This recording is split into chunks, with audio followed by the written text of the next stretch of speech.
sekalian, masih bersama saya Andi Kristi di Tunas Pen Podcast.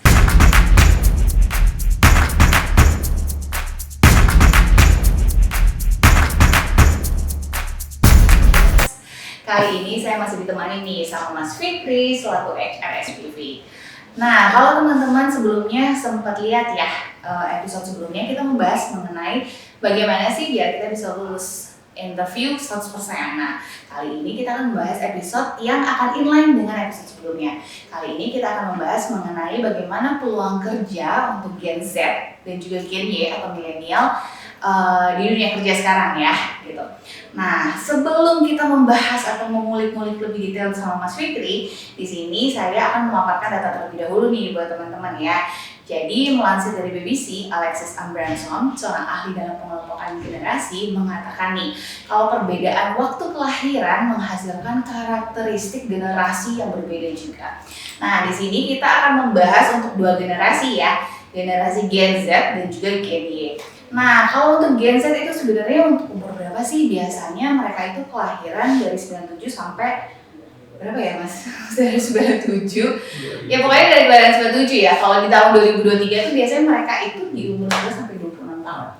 Nah, kalau misalnya untuk Gen Y sendiri, itu biasanya kelahiran 1981 sampai 96 atau di umur 27 sampai 42 tuh di tahun 2023. Nah, berarti bisa dikategoriin bahwa orang-orang ini adalah generasi zaman now ya. Betul. Yang sekarang yang lagi aktif bekerja. Nah, oke. Sebelum kita menggali lebih detail lagi, aku pengen tahu nih Mas Fikri, untuk di HR sendiri itu kan sebenarnya kita biasanya yang kita ketahui nih, biasanya kan bagian rekrutmen.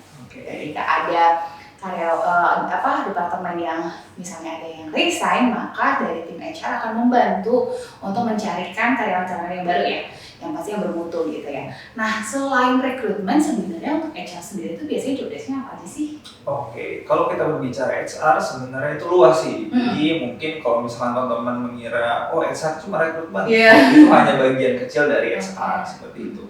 Karena kan nggak mungkin juga kita ngerekrut orang, tapi kita biarin tuh orangnya. Iya betul. Karena kan HR itu melihat karyawan itu sebagai investasi untuk perusahaan kayak gitu. Jadi investasi jangka panjang kayak gitu ya. Jadi selain kita ngerekrut karyawan, kita juga pasti akan nge-develop karyawan tersebut. Pasti kan kita juga pengen karyawan tersebut berkembang dan bisa berkontribusi untuk perusahaan kayak gitu. Nah itu salah satu bagian kecilnya sih dari HR. Sebenarnya masih luas lagi kalau misalkan kita bahas secara lebih luas lagi, wah itu bisa berjam-jam sih. Oke, berarti insight-nya adalah merekrut kemudian mendevelop ya? Betul, meretain. Oke, nah Mas kita akan masuk di pertanyaan inti mengenai bagaimana sih sebenarnya Gen Z dan juga Gen Y ini di dunia kerja ya. Nah, peluang kerja dari masing-masing generasi ini tuh kalau menurut Mas Fikri sendiri itu seperti apa sih? Oke, kalau misalkan kita berbicara di dunia digitalisasi modern ini ya, wah kalau misalkan untuk generasi Gen Y gitu ya, Gen Y dan Gen Z itu wah sangat besar banget sih, karena memang peluang kerjanya itu banyak banget kayak gitu. Apalagi kan juga mereka tuh tipikal orang yang bisa multitasking, udah gitu secara keterampilan pun wah saya sangat salut sama generasi Y dan Z itu sendiri kayak gitu. Jadi memang kalau misalkan kita berbicara peluang wah itu banyak banget gitu teman.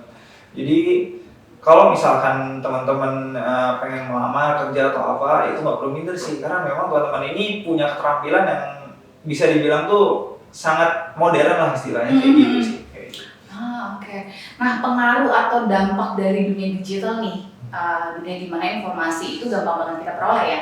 Bagi dua generasi ini tuh dalam dunia kerja tuh bagaimana Mas Fikri melihatnya? Oke, kalau secara dalam dunia kerja gitu ya, kalau kita berbicara tentang digitalisasi modern gitu, itu sangat membantu sekali sih. Gitu. Karena kan pastinya kadang di pekerjaan itu ada sesuatu yang kadang kita tuh nggak tahu nih secara menyelesaikan masalah seperti apa. Tapi karena berkat dari era digital yang udah modern ini, skala informasi itu udah nggak ada lagi namanya batasan ataupun waktunya segala macam gitu ya. Jadi kita bisa nyari tuh dari situ. Oh, kita bisa tahu nih cara shortcutnya gimana sih. Kadang kita kalau misalkan kita melihat generasi-generasi sebelumnya itu pasti cara itu masih konvensional banget kayak gitu. Maka ini kehadiran dari teman-teman dari generasi Y dan Z ini wah sangat-sangat benar-benar membantu buat nyari nih shortcutnya seperti apa segala macam kayak gitu.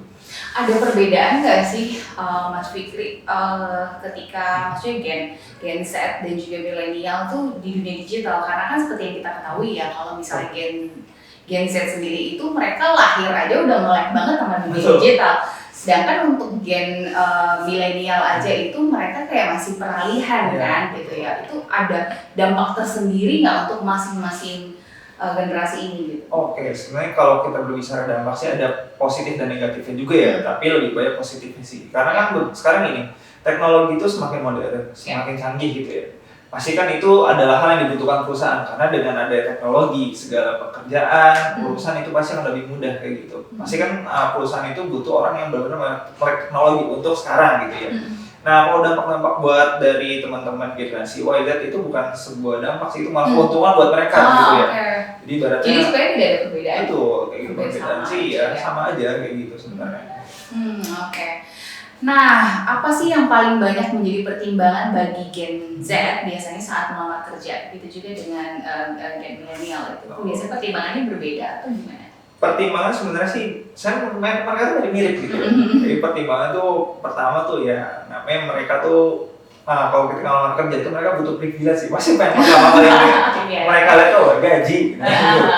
Nah itu sebenarnya ibarat itu ibarat dua sisi mata pisau sih kayak gitu. Kadang buat perusahaan ada nih orang ibaratnya generasi milenial gitu ya atau generasi Z dia bilang ditanya ketika rekrutmen nanya gitu, kamu mau gaji berapa gitu? Dia minta, oh saya mau gaji 2 digit pak gitu. Loh pengalaman kamu apa gitu kan? Nah dia nggak bisa menjelaskan gitu secara pengalaman value-nya dia apa kayak gitu. Nah itu sih kadang yang sering terjadi tuh biasanya kayak gitu yang problem-problem kalau misalkan temen dari generasi milenial atau generasi Z itu kayak gitu. Cuman mereka juga ada dampak positifnya tuh kayak gitu. Wah itu banyak banget sih. Kayak misalkan mereka bisa ngasih suggest nih. Kan ketika sering kali tuh kalau misalkan kita interview kadang ada user yang suka ngasih studi case gitu ya. Kita kasih case gini, dia tuh bisa ngasih sesuatu yang sebelumnya di perusahaan tuh nggak ada. Jadi bisa ngasih inovasi dengan waktu yang cepat. Nah itu generasi Y sama generasi Z itu hebatnya. Alright, ini ada sesuatu yang menarik nih dari yang tadi juga menyambung dari yang Mas Fikri sempat infoin ya. Nah kemarin tuh ada berita yang sempat viral nih Mas, kalau sempat dengar apa enggak nih. Gen Z lulusan UI kalau bersaing dengan bapak-bapak Gen milenial berarti ya di umur 30-an gitu ya, dan dengan lulusan STM tapi dia udah berpengalaman gitu. Nah dia kalah kemudian dia curhat tuh di dunia digital. Nah gimana tuh berita itu tuh sempat viral menurut Mas Fikri? Oke, nah itu sih mungkin salah satu yang bisa dibilang ya itu sih anak milenial itu biasa butuh privilege. Nah itu yang kadang mereka udah berusaha dulu padahal ya. Kalau misalkan kita kilas balik ya, kita bertanya kembali kepada yang bersangkutan gitu. Bahwasanya itu ketika kita lulus itu kita udah nggak bawa lagi bawa mater kita ibarat gitu.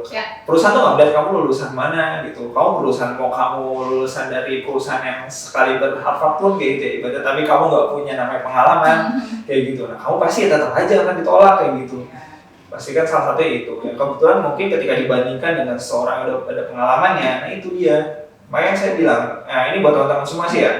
Jadi sebelum teman-teman lulus, pastikan teman-teman itu sudah punya banyak pengalaman dulu di dunia kampus gitu ya. Pengalaman itu bukan berarti kerja gitu, enggak. Pengalaman itu cukup pengalaman organisasi, teman-teman itu udah pernah ikut apa aja sih workshop atau seminar apapun yang bermanfaat yang buat ningkatin keterampilan soft skillnya atau technical skillnya, itu yang paling penting kayak gitu. Jadi bukan lagi masalah lulusan apa kayak gitu ya, lulusannya dari kampus mana, kampus terkenal, tapi dilihat dari adalah keterampilan dan kompetensi teman-teman. Itu yang sekarang dicari oleh beberapa HR saat ini. Jadi berarti sudah ada pergeseran lah, transformasi dari HR itu sendiri seperti itu. Jadi memang pengalaman itu sangat penting. Oke, Mas, ini saya ada pertanyaan pribadi yang maksudnya pengen tahu. Nah, kalau biasanya kita kan melampirkan CV nih ketika kita melamar kerja. Biasanya kita melampirkan juga info mengenai sosial media kita karena ada beberapa perusahaan yang pengen tahu banget tentang sosial media kita. Nah itu buat apa sih sebenarnya segitu penting kan mereka pengen tahu kita di dunia digital? Oke, sebenarnya penting banget sih. Kadang kan ada orang yang ibaratnya karena perusahaan itu bukannya pasti dia akan lebih jeli mencari untuk kandidatnya gitu. Apalagi terutama orang yang suka aktif boleh sosial media, tapi aktifnya mungkin dia secara abusive atau mungkin ada beberapa hal lain kan kadang ada yang kandidat seperti itu.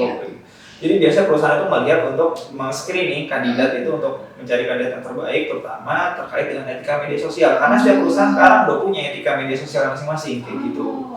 Jadi pasti akan mencari teman-teman. Makanya kan saran dari saya teman-teman ya, bijaklah dalam bermedia sosial itu yang paling penting nomor satu kayak gitu. Teman-teman boleh main media sosial terserah itu sih, ya bebas aja sih kayak gitu ya. Cuman tetap dengan hal yang positif. Bijak ya. Betul. Menarik. Ya, yang terakhir nih untuk Gen Z dan juga Gen milenial. Nah, kalau untuk karir di Tunasren seperti apa sih bagi generasi ini? Oke, sebenarnya kalau karir di Tunasren ya sangat-sangat terbuka karena kan Tunasren juga seperti perusahaan-perusahaan saat ini yang modern kayak gitu. Jadi kita memang butuh teman-teman juga untuk join, untuk ngasih inovasi ke kita segala macamnya, atau mungkin nanti teman-teman bisa ngasih sebuah hal baru di kita gitu ya, yang tadinya kita nggak ada, teman-teman datang bisa ngasih, oh iya ternyata ini ya solusinya kayak gitu. Jadi kalau misalkan teman-teman nanya peluang di sini, wah sangat-sangat besar sekali gitu. Jadi kalau saya bilang sangat besar, ya, ini luar biasa besar sih di sini. Oke, nah kalau misalnya nih ada dari Tunasian yang Gen Z dan juga Gen milenial yang mau ngelamar di Tunas tuh biasanya mereka harus melihat di mana sih, Mas? Oke, kalau misalnya ngeliat sih banyak ya, mungkin kan ada di portal job, kemudian juga ada di Instagram, Tunasren juga ada kayak gitu, kemudian juga mungkin banyak lah seliweran kalau teman-teman di media sosial segala macam tuh ada. Ntar teman-teman tinggal cek aja di situ, teman-teman tinggal apply aja. Oke, berarti apabila teman-teman pengen mencari karir atau ingin berkarir di Tunasren itu sangat bisa banget ya.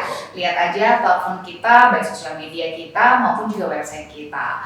Oke, terima kasih banyak Mas Fikri sudah sharing ke kita untuk Gen X dan juga Gen Y dan juga Gen Z. Dari tadi salah mulu. Untuk kalian yang ingin melamar kerja di Tunasren, boleh banget kalian kepoin aja langsung ke website kita di tunasren.com. Nanti pilih menu karir dan kalian bisa lihat di situ apa aja sih job yang lagi dibutuhkan di Tunasren. Terima kasih untuk episode kali ini. Kita pamit dulu dan sampai ketemu di episode selanjutnya. Terima kasih Mas Fikri. Siap, sama-sama. Baik. Tunasren, delivering happiness.